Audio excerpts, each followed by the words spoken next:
Futuri EXE, o podcast de gestão executiva de futebol do Futuri, está no ar. Hoje, vocês, quem está no YouTube, já está vendo aqui do meu lado, recebendo Lucas Góes, atualmente gerente de futebol do Boston City. Bem-vindo ao Futuri, Lucas. Obrigado pelo convite. Satisfação enorme estar com vocês aí. Que bacana.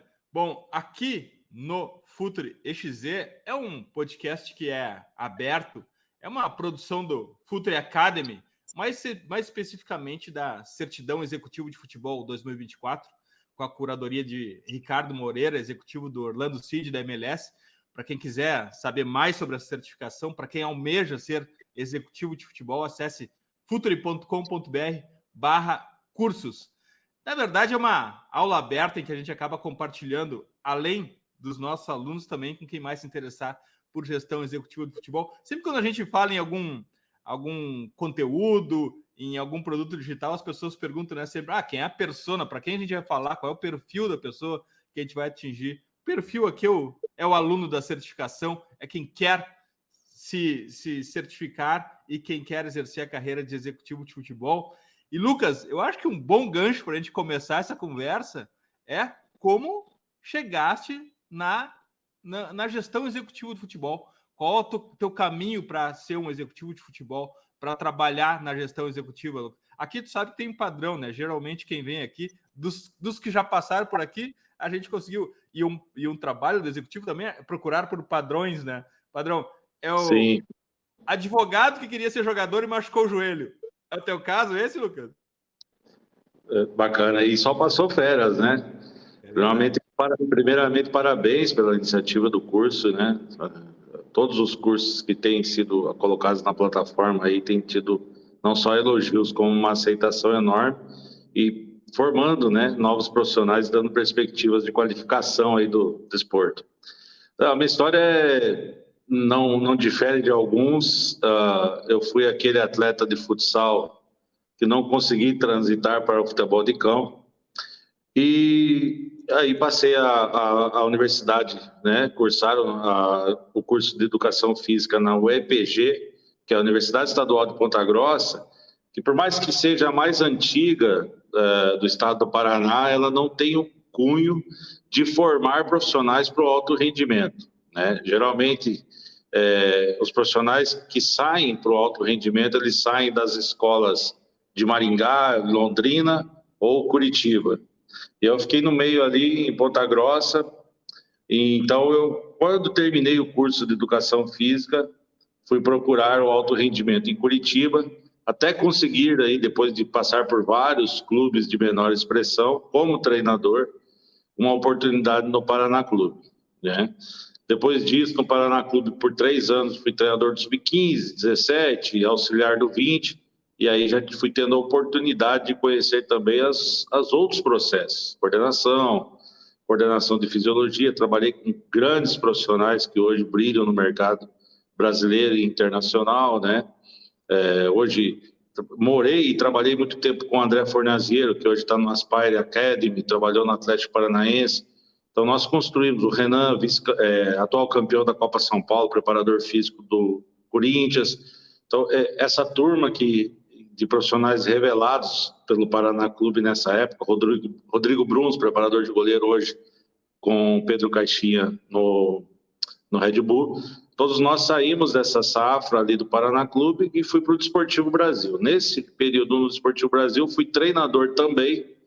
E ao terminar o ano, né, como treinador, o Rodolfo, que hoje é o CEO do Esfera, Rodolfo Canavese, falou: Lucas, você consegue transformar esse mundo construído no Sub-15 para o clube todo e sair do campo para iniciarmos um trabalho de construção de uma metodologia no Desportivo Brasil por completo? E aí foi assim que eu comecei a ser pincelado, né? Saí da carreira de treinador e fui para a carreira executiva, primeiro como coordenador técnico, depois como gestor da base. E por 6 anos a gente ficou ali no Desportivo Brasil, construindo todo o processo do Desportivo Brasil, de metodologia, de coordenação técnica e também depois de gestão por completo. Então, isso me catapultou para outras oportunidades, como Head Scout no Estoril Praia, de Portugal, como Head Scout da TFM Agência, que hoje é a Rock Nation, e proporcionou aí conhecer muitos países, muitas escolas no Brasil, no exterior, até agora chegar, depois de uma passagem muito bacana no Capivariano como gestor da base, chegar na oportunidade de fazer a gestão e a gerência de futebol do Boston City. Ah, que bacana, que história rica é essa, Lucas, e acho bacana também, porque até fazendo um contraponto com os outros executivos que passaram por aqui, tu vens de treinador, né? Imagino que isso também tenha te dado, e daqui a pouco a gente vai chegar nesse ponto, uma bagagem importante nessa relação com o treinador, porque afinal de contas é uma relação, e não tem problema nenhum, a gente não segue nenhum roteiro tão rígido aqui, então a gente pode entrar nisso agora. É uma relação que é uma relação chave dentro do departamento de futebol, né, Lucas? A relação executivo de futebol, gerente de futebol e treinador. Como é que é isso, Lucas? Como é que se nutre esse relacionamento diário com derrotas, vitórias, chegada de preparador, cobrança em cima do executivo na hora de demitir esse cara, alguma coisa assim? Conta pra gente desse relacionamento, que é um relacionamento chave do departamento de futebol. Fundamental, né? Excelente pergunta. Eu fui treinador por 14 anos e costumo dizer que não fui um treinador qualquer, fui um treinador vitorioso na base, né? Com título paulista, título de Copa do Brasil, final de Copa Nike. Então, isso também, na hora de conversar sobre processos, nos embasa cada vez mais. Mas essa questão de ter sido treinador ou de conhecer as nuances do jogo e as fases do jogo nos enriquece demais para que possamos, né, não só discutir com os treinadores os processos de evolução de uma equipe e de um jogador, mas também ter embasamento exatamente no que você falou. Às vezes a gente tem derrotas que poderiam, aos olhos dos nossos superiores, cravar uma demissão, e a gente consegue trabalhar com mais eficiência os indicadores que nos mostram que o time está no caminho certo e que o trabalho está no caminho certo para uma evolução que vai desembocar num processo vitorioso. E ter sido treinador nos ajuda muito, porque às vezes a gente perde jogos controlando as nuances do jogo, controlando as ações do jogo, sabendo o caminho que nós estamos para uma evolução coletiva, e isso nos ajuda a não tomar uma decisão precipitada de uma demissão ou de uma intervenção mais pesada.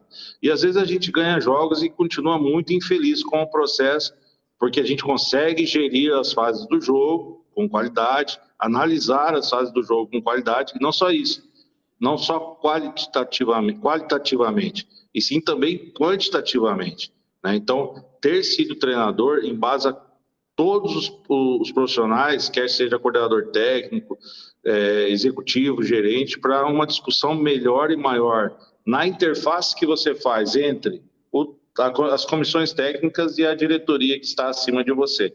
Então, isso é muito enriquecedor, trabalhar com as análises qualitativas e quantitativas das nuances do jogo, e essa é uma oportunidade e uma característica que eu acabo por ter, né, por ter sido treinador.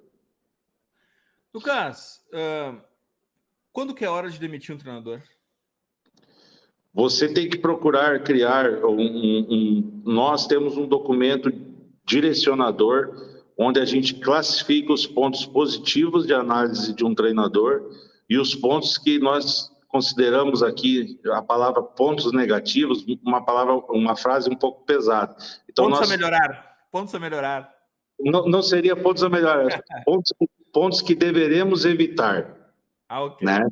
E quando insistentemente os profissionais cravam muito nesses pontos que deveremos evitar, chega o momento de você perceber que o processo está sendo negligenciado e é a hora de você trocar esse profissional. Então, esse documento é teu, tu criaste, ou é do clube? É uma construção coletiva com o clube? Essa é uma história interessante, até se você me permite contar. Por favor. Nós dentro do Estoril Praia, nós fomos fazer um projeto de imersão em Portugal, e eu assisti 150 jogos em loco durante 4 meses e meio. E nesse projeto de imersão eu conheci todas as escolas de treinadores portuguesas. Então, desde a Série A, da Primeira Liga, da Segunda, da Terceira, do Distrital. E durante a semana, além dos jogos, nós assistíamos, por conta do ótimo relacionamento do Estoril, os treinamentos desses profissionais. Isso gerou um dossiê de entendimento sobre as nuances e os trabalhos de morfociclo, microciclo, estruturação de periodização. Então, assisti desde Abel Ferreira treinando o Sub-23 do Sport, ainda na época, até Jorge Jesus treinando o Benfica, Vitor Pereira, naquela final espetacular, Vitor Pereira contra Jorge Jesus, que o Kelvin faz o gol. Outros treinadores aí, o próprio Luiz Castro, que na época era treinador do Porto B. E nessa oportunidade de assistir em loco eles, a gente criou um dossiê, né, para criar esse documento. E esse documento aí passou a ser um documento do Estoril. Posteriormente à venda do Estoril, eu comecei a utilizá-lo pessoalmente comigo, e isso é muito enriquecedor, né? Foi criado por mim, mas com base na experiência oportunizada pelo Estoril. E esses pontos que a gente deve evitar, a gente pode citar alguns assim com muita tranquilidade, né? Por exemplo, a fidelização, né? Quando você percebe que está havendo um trabalho de fidelização a alguns atletas e outros atletas estão sendo negligenciados nas questões e nos cenários de treino e também de jogo, é uma red flag, que a gente costuma dizer, onde o atleta não está sendo oportunizado e desenvolvido igualmente ao todo o grupo, né?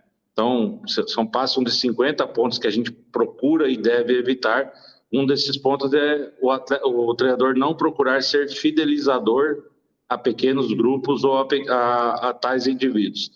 Então, você tem ali indicadores que você consegue avaliar o trabalho do treinador e da comissão técnica para que chegue a hora, né, de demitir ou não um profissional. Não, eu não vou parar de te encher o saco enquanto eu não tiver acesso a esse documento. Vamos insistir. Vamos insistir. Lucas, olha só.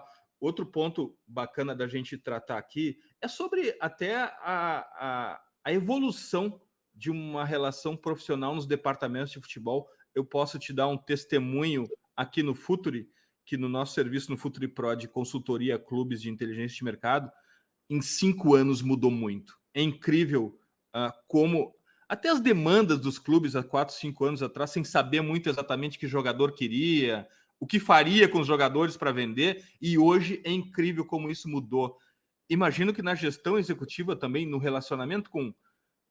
E olha só, a gente entra em outro ponto também que mudou muito, né? Relacionamento com diretores e agora com donos de clubes também tem mudado. Tu notou essa evolução, uma camada mais de profissionalismo nos departamentos de futebol, vamos lá, 5 anos para trás?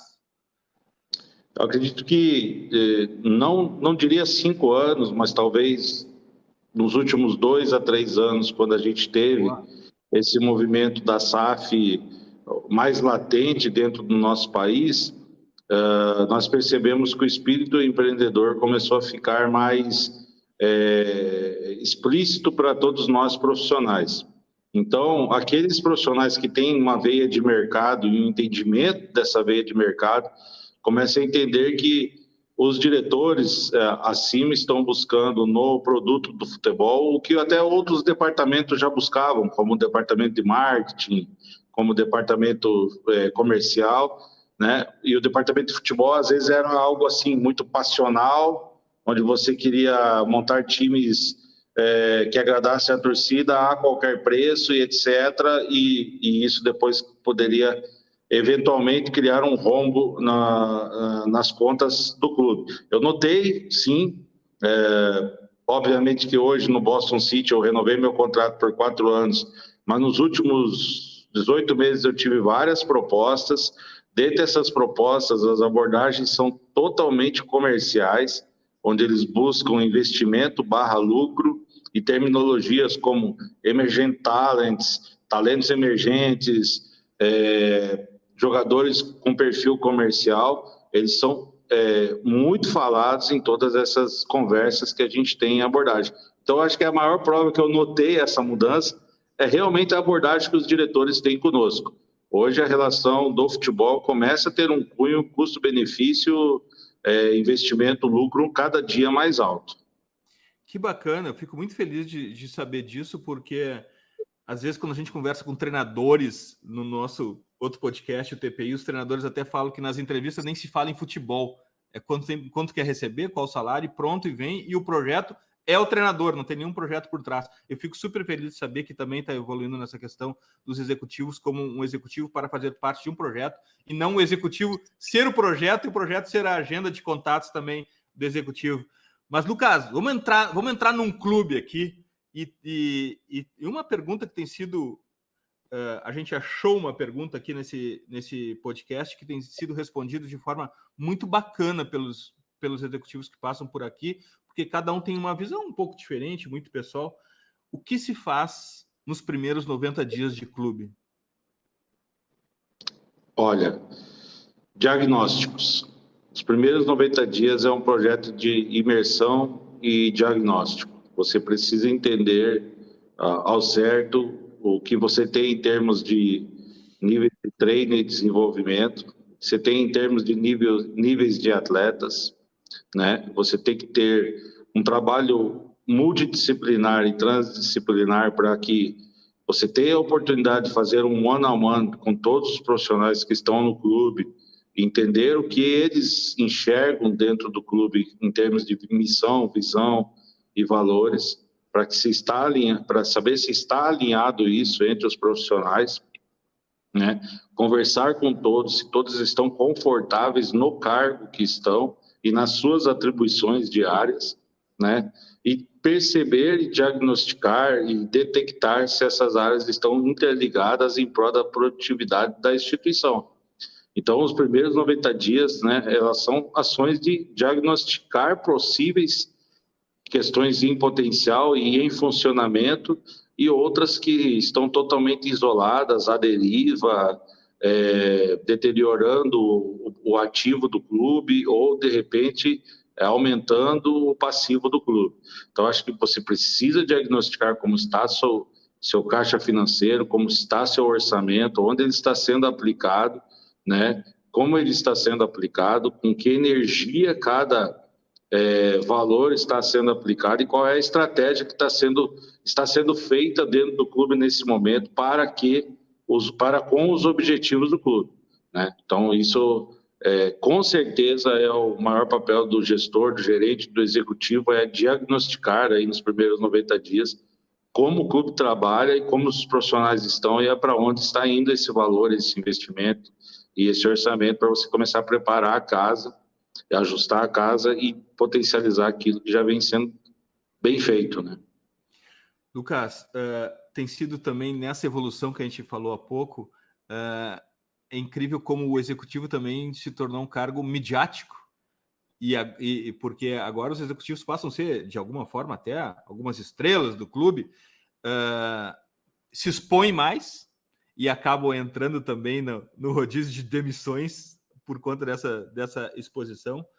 Mas a verdade é que o que fica para o grande público, para a mídia, é o executivo como contratador de jogador. Não se observa ou sequer se tem curiosidade sobre o que faz, de fato, um executivo. O que faz um executivo, Lucas? O que não se mostra na mídia, além da contratação, ou até também os processos de contratação? O que faz um executivo de futebol, Lucas, afinal de contas? Realmente, excelente pergunta. É um cargo realmente que cada vez mais vai ficar, como você falou, com uma notoriedade midiática gigante, né? O que faz o executivo, e nós temos ótimos executivos aqui no Brasil, diga-se de passagem, né? Até exportando, né? Até exportando executivo para o mundo, né? Estamos exportando, né? Temos aí cases muito interessantes na MLS, temos o Thiago Escuro, aí com uma espetacular capacidade e também oportunidade que tem hoje no Mônaco e todo o grupo que gere o Mônaco, né? Então, assim, e é importante que é um grupo que se conversa, que é unido, que busca contatos, busca estabelecer perspectivas de melhoria do futebol brasileiro. O executivo realmente ele é um contratador de atletas, né? Ele é um responsável por fazer a interface entre a família, o atleta, o empresário, o agente, mas não é de longe só isso, né? Ele também tem algumas atribuições no que tange a entender o que vem do departamento técnico e como o departamento técnico está produzindo. Então, treinador, treinamento, logística, processos, né? Ele tem uma habilidade que precisa ser sempre colocada em voga e faz também interface com o financeiro e com os proprietários do clube para que alinhem-se orçamentos e metas, né? Também elabora, isso é uma coisa muito delicada e trabalhosa, que são as metas esportivas para os atletas, gatilhos de convocação, gatilhos de minutagem dentro do contrato, metas de conquistas, etc. Mas tem um outro papel que o executivo faz e precisa fazer muito bem, que é a interface com a área técnica, não só a coordenação técnica quando o clube tem, como os próprios treinadores, né? Ou o treinador do profissional, ou os treinadores da base também.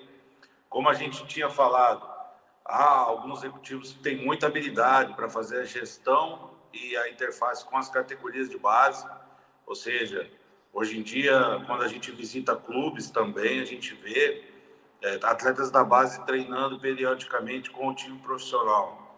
Isso é algo que, se você fizer com muito cuidado, muita sutileza e com ótimas informações, você consegue atingir objetivos muito importantes junto à categoria profissional e potencializa um ativo que pode ser vendido rápido, né? Não pode ser algo assim, traz esse atleta para completar o meu treino, né? Você tem que pôr o atleta certo, no momento certo, num período que não seja crítico, né? Além de tudo isso, o executivo precisa crescer a nível comercial e estabelecer conexões internacionais com outras equipes e outras escolas metodológicas. Então, é um trabalho muito árduo, é um trabalho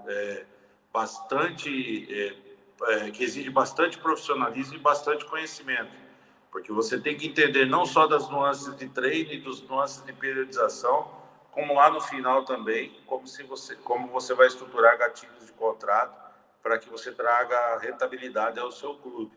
E, no meio de tudo isso, a performance para a sua equipe chegar cada vez mais longe e atingir metas esportivas de grande potencial. Então, eu acho que a função ela é muito importante e realmente precisa de notoriedade midiática aí, porque talvez aí ao lado do treinador são as funções mais importantes hoje do futebol. E é incrível a complexidade dessa função, né, Lucas? Porque tem que ser um generalista, porque tem que saber até mesmo de geopolítica, de macroeconomia, tem que saber o quanto está valendo o euro, quanto está valendo o dólar, quais são as conexões que se pode fazer, e ao mesmo tempo tem que estar resolvendo o problema diário, cotidiano, do que acontece ali dentro do clube. E uma coisa que tu mencionou principalmente sobre essas questões de mercado, hoje aqui no Futuri, Lucas, a gente tem bem claro que o departamento de mercado é o departamento mais importante do clube, porque é ele que é o drive principal da estratégia macro do clube, tanto financeira quanto esportiva. Como tu imagina que se monta um departamento de mercado? O que tu espera do departamento de mercado? E o que tu cobra do departamento de mercado, Lucas? Estruturação em termos de ferramentas, contratação das melhores ferramentas no que tange a questão de controle de contratos, começo e fim de contratos, estruturação dos melhores analistas, não só de desempenho, mas aqueles analistas de mercado que acompanham as principais ligas em potencial e que tenham um link e uma capilaridade e seja alcançável ao clube. Então, não adianta você ser diretor executivo de uma equipe brasileira e acompanhar com cunho mercadológico uma liga que é totalmente inatingível para você economicamente. Após isso, você tem que ter muita habilidade para lidar com os dados e as informações que vêm desse departamento de análise de mercado e desempenho. Então, é importante que tenham reuniões periódicas, para que se discutam, né, todos esses reports, todos os ratings, para que você consiga tomar decisões respaldado não só pela comissão técnica, que em algum momento vai entrar na tomada de decisão, mas também respaldado oralmente por aquilo que você recebeu quantitativamente. Então, acho que é importante o executivo ter a seguinte habilidade: quando recebe o relatório, diluir isso em informação prática e para a sua ação de tomada de decisão, mas também trazer as pessoas que o entregaram esse relatório e tirar todas as dúvidas possíveis, pedindo uma explanação oral, visual, audiovisual, do que ele está imaginando ali para esse processo.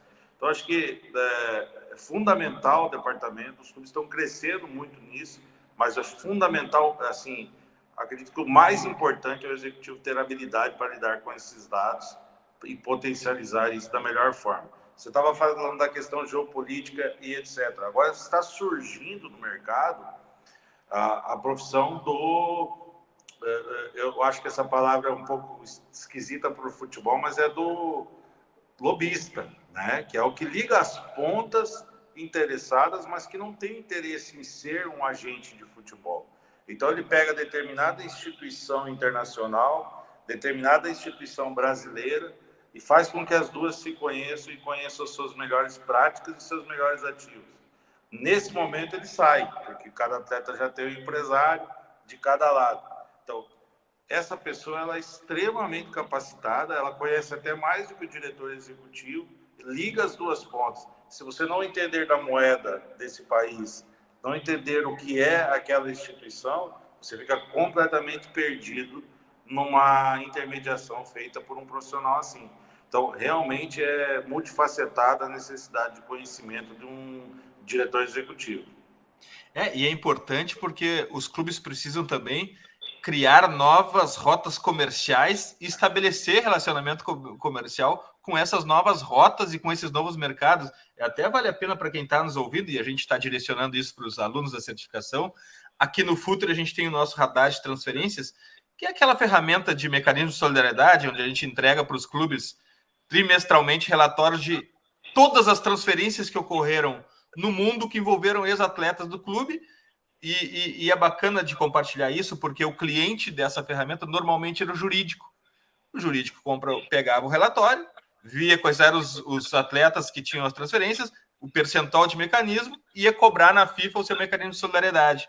Só que a gente descobriu que os departamentos de futebol estavam pegando esses relatórios, identificando onde estão esses ex-atletas, ligando para os ex-atletas, fazendo conexão com os diretores esportivos e criando rotas comerciais. Espera aí, a Bélgica, a Suécia comprou 3 zagueiros nossos aqui nos últimos 5 anos. Peraí, a gente tem mais jogadores aqui. E acho que isso eu fiz questão de trazer isso, porque ele é super coerente com o que tu acaba de falar agora. A criação dessas conexões, dessas novas rotas comerciais, isso é ouro, afinal de contas, é para onde vai o produto final do clube.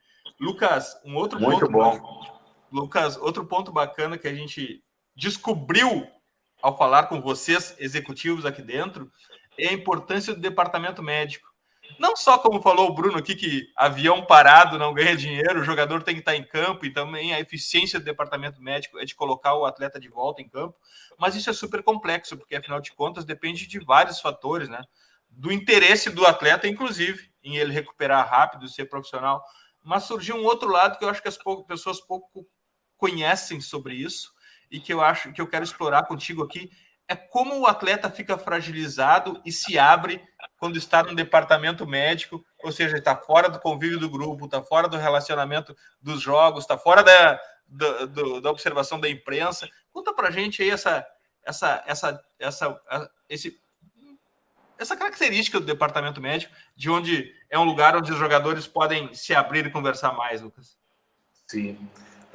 É fundamental o investimento nessa área e principalmente o controle, observação e monitoramento, né, desde o momento que o atleta tem a lesão, durante sua recuperação, quer que ela seja de caráter de intervenção cirúrgica ou apenas de tratamento. Realmente, os atletas se abrem demais, o departamento médico acaba sendo ali a gente não chama de departamento médico aqui, a gente chama de núcleo de saúde e performance, para que eles já, desde que entrem ali, entendam que é a saúde e a performance que eles estão buscando a cada momento. A gente até fez um vidro, a parede entre o setor de fisioterapia e a academia de musculação, ela é inteira de vidro para que eles consigam enxergar já e mensurar que logo eles estão de volta, né? Mas é uma área que precisa da ajuda da psicologia esportiva também, precisa da ajuda da assistência social e também precisa de um acolhimento para com a família, porque o atleta também desabafa muita coisa para a família, e que é o esteio dele nesse momento, e que às vezes acha que o mundo vai acabar, o ano já está perdido, esse campeonato era o campeonato da minha vida, eu não vou mais jogar em alta performance.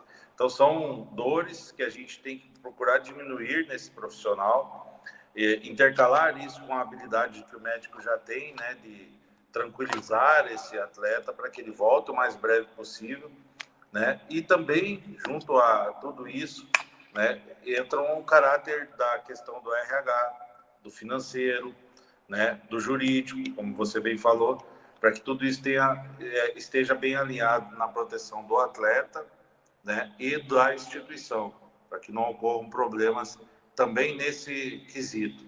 Então, assim, é uma situação muito delicada, que acontece muito, mas que o executivo sozinho não consegue resolver esses problemas. Então, a dica que eu dou hoje é que você consiga transferir ao máximo possível, de forma transdisciplinar, as responsabilidades para o acolhimento do atleta lesionado. Então, a assistente social estando junto, a psicóloga estando junto, o psicólogo estando junto, os fisioterapeutas terem habilidades interpessoais ali para com o atleta, né? O acolhimento ser o melhor possível nesse momento que ele está ali, entre aspas, improdutivo para o esporte em rendimento, são as melhores dicas que eu poderia dar aí nesse momento.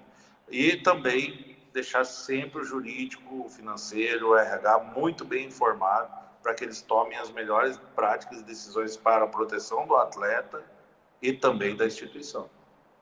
Eu acho que tu usou uma palavra, eu não me lembro de ter ouvido ela ainda aqui no EXZ, mas eu acho que ilustra tudo isso, que é o acolhimento, né? Porque é um momento de muita fragilidade, de insegurança até mesmo da família, que depende, obviamente, do atleta. Eu acho que essa palavra ilustra tudo. Lucas, a batalha entre o curto prazo e o longo prazo são antagônicos? Curto prazo e longo prazo é uma batalha entre eles, ou dá para ter curto prazo pensando em longo prazo, Lucas? Essa batalha você trava com todos os campos que estão ao lado do futebol, né? Dentre eles a mídia, a torcida, né? Os próprios atletas, né? E as comissões técnicas, que também querem ter o melhor material humano o mais rápido possível. Nós estamos vendo agora, muito interessante, os cenários que o Matos está desenhando no Vasco, né? Ou seja, ele está com um ótimo relacionamento com a SAF do Vasco, mas ele está também adquirindo novas habilidades que até então ele não havia encontrado em sua carreira, né? Então, isso é muito interessante. Você ter a caneta e, ao mesmo tempo, ter pessoas com que você tenha que traçar metas a médio, a longo prazo. Agora a gente já está falando de triênio ou de décadas, né, que as SAFs estão traçando metas assim, é muito grande. Então, acredito que essa batalha ela depende muito de quem está acima de você. No caso do Boston, nós temos um grande empreendedor em outra área que agora também está no futebol. Como ele viu todos os projetos de vida dele amadurecerem a médio e longo prazo, para ele não é difícil ele ver o futebol dessa mesma forma, né? Só que a gente tem que nos basear nos cases. A gente tem que trazer os cases em voga para as reuniões. Esse case aqui teve muito sucesso esportivo e hoje está totalmente dilacerado financeiramente. Esse case conseguiu atingir os dois objetivos: sucesso esportivo, sucesso financeiro. Esse teve muito problema financeiro, mas esportivamente atingiu tais objetivos. E quando você coloca todos esses cases na mesa, você consegue exemplificar para que você tenha as ações de curto prazo e atinja os objetivos que o curto prazo precisa, e também aí consiga planejar a longo prazo. No caso do Boston, é mais fácil porque nós temos uma torcida a nosso favor, é uma torcida pequena ainda, é um projeto muito orgânico, né? Agora, eu imagino as dificuldades que um clube grande tem, uma torcida latente em cima dele, de traçar projetos a médio e longo prazo. Requer habilidades aí inúmeras e o campo responde muitas coisas, não tem jeito, né? Não, eu acho bacana esse estudo de case, porque aprender com o erro dos outros sai mais barato, né, Lucas? Afinal de contas. Nós fazemos um estudo aqui, praticamente que mensalmente, sobre correntes metodológicas, quem são as escolas nos últimos 30 anos que tiveram sucesso e colocaram atletas nas eliminatórias e na Copa do Mundo, né? Quais são as escolas que fizeram isso, né? Viçosa, UFMG, USP, Unicamp, Desportivo Brasil, que foi um X-tudo, né, na nossa gestão, PSTC, Federal do Paraná, UEL, em Londrina, Rio Grande do Sul. Quais são as escolas ali da época do Osmar Loz, André Prodes, André Jardim e tantos outros profissionais, o Francesco, que está até hoje, Fernando Carvalho, todos esses profissionais que geriram escolas, né?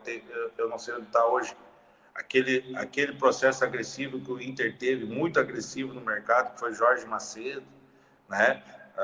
Então, assim, a gente procura fazer um estudo de corrente metodológica técnica e também o estudo de corrente metodológica financeira. Qual é o clube hoje que paga em dia, tem as contas, tem fluxo de caixa, está no verde? E o que ele fez para isso? E quais são os clubes que hoje ou foram vendidos, ou estão no vermelho, estão implodindo, e por que isso aconteceu? Acho que aprender com os erros dos outros é a melhor forma da gente procurar diminuir a probabilidade disso acontecer conosco. E tu mencionaste o perfil do proprietário, do dono do Boston City, e também a gente começa a lidar nos clubes de futebol com essa nova características que chegam na indústria do futebol, que são pessoas que não foram, eu não sei exatamente qual é o perfil dele, o back-office dele, o background dele, perdão, mas as pessoas que não conhecem futebol, elas têm muito a agregar com perguntas também, né, Lucas? E às vezes, contraditoriamente até, não sei se contraditoriamente é a palavra certa aqui, mas o entendido de futebol acaba agregando muito pouco, e quando pessoas que não entendem futebol, elas trazem algo muito valioso para a indústria, que é a pergunta sobre tudo que parece tão óbvio para a gente, mas quando é confrontado com uma pergunta, a gente começa a refletir, poxa, por que de fato isso é assim? Será que é só porque foi assim mesmo? Lucas, tu sente isso, que tem esse frescor de pessoas novas na indústria agregando novas perguntas? Isso é um comentário, uma pergunta espetacular. Eu posso ilustrar a sua fala com um acontecimento que ocorreu ontem comigo, né? Dentro da nossa procura da diversidade, nós também estamos atrás de outras oportunidades e aquisições de clubes no Brasil, né? Então, a gente faz visitas em loco, e quem faz o estudo de viabilidade, obviamente que sou eu, como gerente do Boston, onde é a nossa refinaria, o nosso case, eu vou fazer o estudo de viabilidade em outros clubes que provavelmente a gente tem interesse de aquisição. E é tão bonito a gente falar que nós, executivos, estamos preparados para trabalhar com a SAF, que queremos a relação custo-benefício funcionando e tudo. E ontem mesmo, em 3 questões, que eu, dentro das 3 questões, fui passional, né? Utilizei da minha essência, que é o futebol, as respostas do meu proprietário, e hoje, né, proprietário do Boston, do meu chefe, foram completamente diferentes do que eu esperava, e foi um aprendizado muito grande.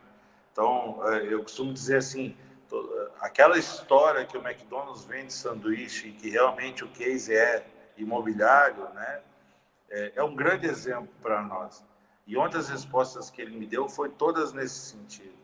O futebol é um meio de negócio, mas se a compra desse clube ela só vai andar se for segura no âmbito negocial do empreendedorismo, né? Então, assim, a gente, mesmo sendo o piloto do estudo de viabilidade, a gente trouxe respostas que só se complementaram com quem é de fora do futebol. Então, realmente faz todo sentido. A gente precisa de pessoas assim cada vez mais no futebol. E até iria ilustrar com um case muito interessante que eu vi no Curitiba. Eu fui apresentar um atleta negociado no Curitiba recentemente, e o Curitiba tem um andar de um prédio executivo que fica a quase 1 quilômetro do estádio, e é ali que acontecem as coisas hoje. Ou seja, está distante do estádio, está distante do CT, e talvez seja o ambiente mais apropriado para aquelas pessoas que não são do futebol conseguir produzir e fazer o Curitiba ficar cada vez maior, né? Está a 1 quilômetro do estádio. Então, veja como isso realmente é fundamental para essa nova mentalidade dentro do futebol. Que bacana. Outra coisa que eu não vou deixar tu ir embora daqui, Lucas, sem te perguntar, porque tu é um cara de mercado, até pela tua experiência no Estoril, que é um clube que aborda muito isso, ou até mesmo na Rock Nation. Que atleta que o mercado... Vamos botar o mercado premium da Europa, tá? Porque quando a gente fala em Europa, meu Deus, podem ser muitos países. Vamos falar do mercado premium da Europa. Qual é o atleta que o mercado premium da Europa está comprando do Brasil, Lucas?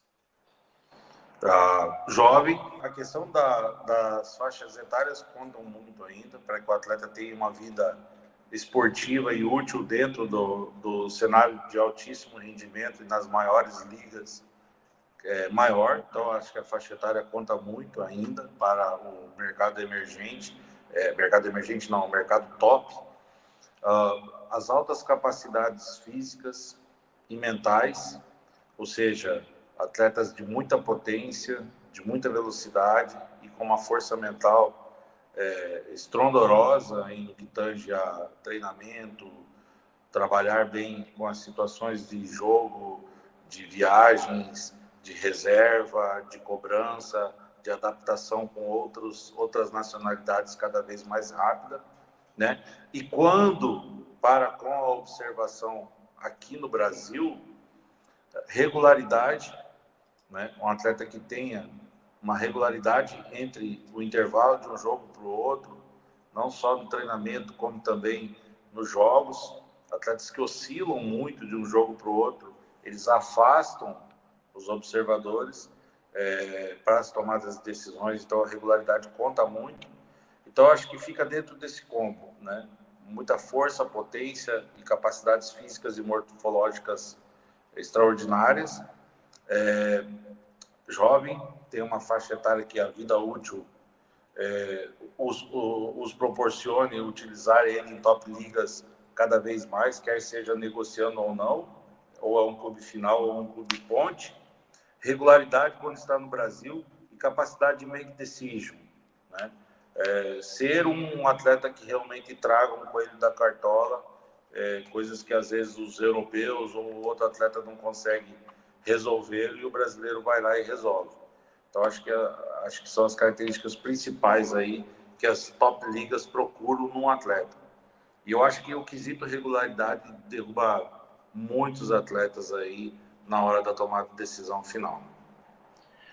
Lucas, os clubes acabam de aprovar a chegada de mais estrangeiros no futebol brasileiro, jogadores estrangeiros do futebol brasileiro. Qual é o cuidado para se contratar um estrangeiro para jogar no Brasil? E se tu tem alguma observação sobre algum mercado específico que pode ser uma boa alternativa, tirando os clássicos argentino, uruguaio, paraguaio do Brasil, o que tu acha que pode ser o mercado da vez no Brasil e o cuidado para se trazer jogador estrangeiro para os clubes brasileiros? Eu acredito que de forma sistêmica existe um movimento agora para que o campeonato aspirantes volte brasileiro, né? Se isso acontecer, será uma grande vitória, desde que bem norteado, bem cuidado, bem estabelecido, não só pelos clubes como a confederação. Eu acredito que aumentar o número de atletas estrangeiros hoje é negligenciar um pouquinho a potencialização dos atletas formados no Brasil, ou seja, a médio, longo prazo, talvez até curto, vai deixar de oportunizar alguns atletas formados nos seus próprios clubes, e isso eu não vejo positivamente. Ao mesmo tempo, eu também faço uma meia-culpa em tudo isso, porque se os dirigentes não estão seguros para transitar tantos atletas da base para o profissional, nós precisamos ver se existe algum déficit em todos nós no quesito formação de atletas para que eles cheguem numa quantidade maior para a categoria profissional. E um desses déficits já está claro, dentro da literatura, salvo os extraclasses ou os próximos disso, o atleta ele termina de se formar com 22, 23 anos. Então, esse déficit é o campeonato realmente de aspirantes, ao meu ver. Então, em relação a isso, eu não fui muito apologista à ideia do aumento de estrangeiros. Em relação ao mercado, como scout que fui, né, acredito que nós temos, por conta da nossa cultura, uma facilidade em relação à moeda, em buscar atletas que a moeda vai fazer uma diferença muito grande. Faço até uma analogia, o brasileiro buscar na América do Sul é a mesma coisa que o europeu vir buscar no Brasil, né? Acho que isso facilita muito a contratação e agita o mercado. E também eu acredito que, eu diria que, além dos emergentes Uruguai e Argentina, né, nós temos que olhar aí para o mercado da Venezuela, que é um mercado interessante, vem crescendo, vem sendo bem gerido, né? E também o equatoriano, que acho que é o mercado que pode nos trazer atletas aí cada vez mais, junto com Colômbia, Argentina e Uruguai, que têm potencial para nos abastecer com qualidade e algumas características diferentes dos brasileiros, né? Bacana, o Equador, de fato, é a bola da vez. Lucas, poxa, eu estou imensamente feliz com essa nossa conversa aqui, mas aqui na nossa certificação executiva de futebol FUTRE 2024, além de todo o conteúdo, todo o material didático, a gente também tem uma espécie de lista dinâmica que a gente vai sempre atualizando com conteúdo complementar que a gente alimenta por frequência e por si só já é uma masterclass de tão valiosa. Até quem não está inscrito já me pediu, mas não, é exclusiva de quem está lá na certificação. Queria saber de ti, tem alguma dica de algum livro, filme ou série, conteúdo que possa colaborar com quem está se formando, se atualizando para exercer o cargo de executivo de futebol e que possa deixar como sugestão para a gente, Lucas? Pode ser que esse livro acredito que com certeza já tenha sido citado, mas é um livro que fica na minha mesa como uma espécie de, como a gente pode falar, uma espécie de socorro ali. Toda vez que a gente se encontra num embate de tomada de decisão, etc., esse livro é realmente muito importante, que é o do Ferran Soriano, A Bola Não Entra Por Acaso, né?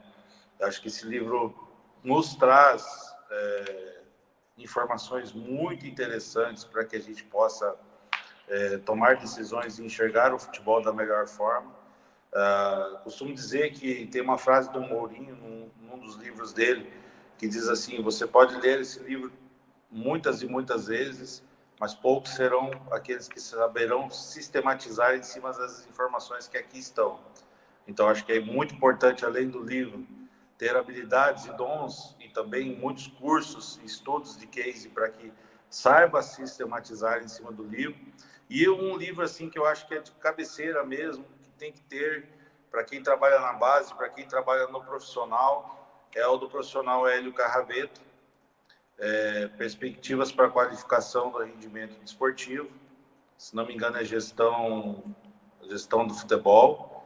Esse livro, ele não é tão novo, mas é um livro que todas as vezes que você lê, ele te coloca não só no óbvio, mas também no assertivo, né? Porque se você segue aquilo ali, todos os capítulos da parte transdisciplinar com eficiência, você consegue organizar o clube para que você potencialize as ações estratégicas, porque o clube vai ficar redondo. Então, acho um livro espetacular. realmente essa frase, perspectivas para a qualificação do rendimento desportivo, que é o subtítulo do livro, né? Eu acho que é sensacional, traz isso da melhor forma na prática e na teoria. Eu até estou vendo aqui qual que é o nome dele por completo, né? Futebol, modernização da gestão do futebol brasileiro, perspectivas para a qualificação do desportivo, do rendimento competitivo. Esse livro, ele tem uma frase que fala sobre a autoridade do treinador, um capítulo, desculpa, na multiplicidade das funções. Esse capítulo, a autoridade do treinador na multiplicidade das funções, ele acaba por adiantar muito o entendimento sobre como lidar com as comissões técnicas. E isso ajuda muito também. Que bacana. Lucas, muitíssimo obrigado pelo teu tempo. Muitíssimo obrigado por compartilhar o teu conhecimento, a tua experiência aqui. A gente vai seguir de perto a evolução do Boston, seguir de perto e aprendendo com as decisões que tu toma diariamente por aí. Obrigado por estar aqui no Futuro, obrigado por estar aqui colaborando com os nossos alunos da certificação de executivo de futebol, Lucas. Eu que agradeço. Acompanhe mesmo o Boston. O Boston está sendo um case emergente aí, mas olha muito para o médio e longo prazo. E aproveita a oportunidade, Eduardo, para vocês conhecerem também a história do Renato. O Renato, hoje, proprietário do Boston, é uma pessoa que é um mega empreendedor nos Estados Unidos hoje em outras áreas e acredita muito no futebol. E nós vamos trazer muitas novidades ainda para o futebol brasileiro através dele e encabeçando isso junto também. E contamos com vocês. Que bacana, que bacana. Quero que tu me apresentes ao Renato e eu não vou te deixar sossegar enquanto eu não ver aquele teu documento que tu criou, viu? Fica tranquilo em relação a isso. Tá bom. Valeu, Lucas. Valeu, um grande abraço, meu amigo. Tchau, tchau, até a próxima. Tudo de bom.